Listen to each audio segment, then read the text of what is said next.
In health matters, women with a history of depression have an increased risk for stroke. A new study out of Brigham and Women's Hospital looked at 80,000 older women who were followed for 6 years. They found those who were depressed or had experienced depression in the past were 31% more likely to have a stroke, even after researchers accounted for other factors like their blood pressure and cholesterol. Women taking antidepressants had a 40% increased risk, likely, they say, because of the severity of their depression and not the drugs.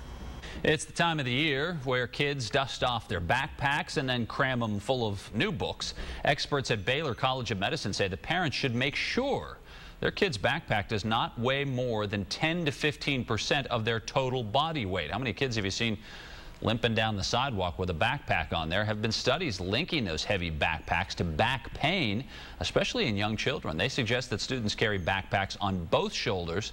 Don't just sling it over one. Keep it snug and high in the middle of the back. And if your child's a real bookworm, you might want to consider buying a rolling backpack. Well, still ahead, showing off a pretty impressive brand new football field. And answering to the NCAA for Ohio State. What will the verdict be? Keith's up next. All right, Keith is in, and Keith, now Ohio State waits. Yeah, that's kind of the hard part. They think they know what's coming, but the waiting is the hard part, as that song goes. Ohio State, Jessica, has made its case. The school penalized itself for the transgressions relating to the tattoos for merchandise scandal. Now, the Ohio State powers that be have to throw themselves on the mercy of the NCAA court. They'll have to have patience, that's for certain. Former Ohio State coach Jim Tressel and the OSU delegation met with the NCAA in Indianapolis today. School president E. Gordon Gee, athletics director Gene Smith there as well. Ohio State hoping that self-imposed punishment might appease the NCAA, though the organization can increase the penalties if it wants to. One other development, Ohio State has decided to give back more than $330,000 it received from the Big Ten for going to the Sugar Bowl game. And it just made logical sense.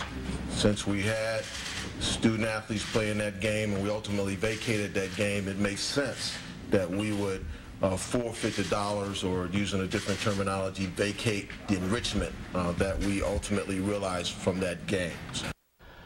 Former Ohio State coach Jim Tressel released a statement today, quote, "I had an open and constructive exchange with the Committee on Infractions. They were well prepared and will now go about their work in deliberations." It could take 12 weeks before the decision comes out. Marshall's football team with an early wake-up call for a 10:45 scrimmage in the morning. Pretty important in the scheme of things. A lot of the focus will be at quarterback, where Doc Holliday says he wants to reduce the competition to the top 2 or 3 quarterbacks. A.J. Graham, Eddie Sullivan, Rakeem Cato, and Blake Frohnapple fighting it out. May the best man win.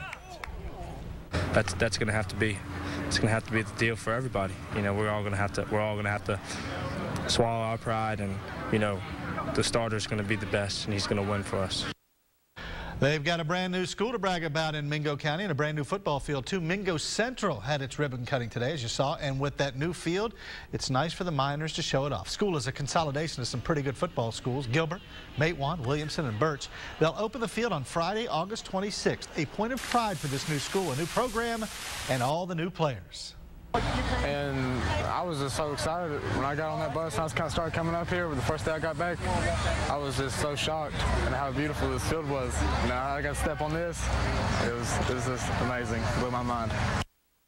It'll be fun to watch. All right, West Virginia Power in action tonight against the River Dogs at home. Charleston gets the better of that one, though. Dan Gravatt had his 7th home run. They'll do it again tomorrow night at 7:05. Only 3 times in his illustrious career has Tiger Woods gotten a refund on his weekend lodging at a major championship. Tiger couldn't rebound from an opening round 77, and on Friday, some lesser names floating to the top of the leaderboard. Tiger just too many bad holes the last couple of days. He didn't play badly except for like a stretch of 4 or 5 holes. This one out of the sand into the water, only his 3rd missed cut ever in a major championship. Jason Duffner got it going. He had a 65 to get it to 5 under par. He's in 2nd place to get this. Keegan Bradley playing in his 1st ever major championship. He's in the lead at 6 under par. How do you sleep on that as you get ready for Saturday? Jim Furyk, the biggest name at the top of the leaderboard, is at 4 under par. He's showing that he still has the game to win a major. Tournament goes on all weekend long, and we'll keep you updated on that. Hey, the West Virginia women's amateur Samantha DiDomenico, Marshall golfer, wins it at the Parkersburg Country Club with a score of 10 under par. Brooke Bellamy, of course, she played at Cabell Midland and fine local golfer. She had the lead by 1, loses by 1. She finishes at 9 under par. Nothing to be ashamed of there. And you look at the rest of the leaderboard as they finish up the West Virginia Women's Amateur. It'll be interesting, Tim, to watch the golf this weekend. Yeah. And Kentucky also scrimmaging, West Virginia getting after it. Everybody, these college teams starting to see if the cream will rise to the top. And it will, that's for sure. Yeah. I guess it'd be a nice time to say adios to our friend Dr. Huff. Mike Huff, longtime friend and colleague. Gosh, we worked together for a long time at couple of places. Yeah. And Mike is the consummate professional. Good luck in your new job, Mike. He sure is, Mike. We're going to miss you. But you still have to get through a couple more minutes of news, so stick around. Mobile keeps you connected to the amazing world of severe weather and breaking news with instant access to WSAZ News, weather, sports, school closings, and more in your hand whenever and wherever you are. WSAZ Mobile for your web-enabled phone, your BlackBerry, your Droid, and iPhone. Start here. WSAZ Mobile. Search WSAZ from your App Store or on WSAZ.com.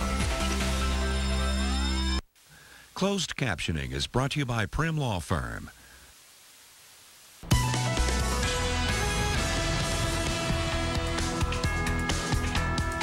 And for those who like it hot, tomorrow's forecast will put a smile on your face. Hazy, hot, and a bit more humid tomorrow afternoon when there can be a scattered shower or thunderstorm, 85 to 90 degrees. Let's set the maps in motion. Watch that green streak heading toward Fairleigh, West Virginia State Fairgrounds. Southern West Virginia would be the most likely candidate for a daytime shower or thunderstorm, then coming in from the north and from the west by Saturday night and Sunday. Showers and thunderstorms will be common. We'll keep you posted with an update with Josh first thing in the morning. All right, Tone, thanks. Well, finally tonight, it's always good to use proper punctuation, even in deep space. Yeah, check out this amazing photo from NASA. 2 galaxies in the early stages of colliding seem to form kind of a cosmic exclamation point. The photographs come from the Chandra X-ray Observatory and the Hubble Space Telescope.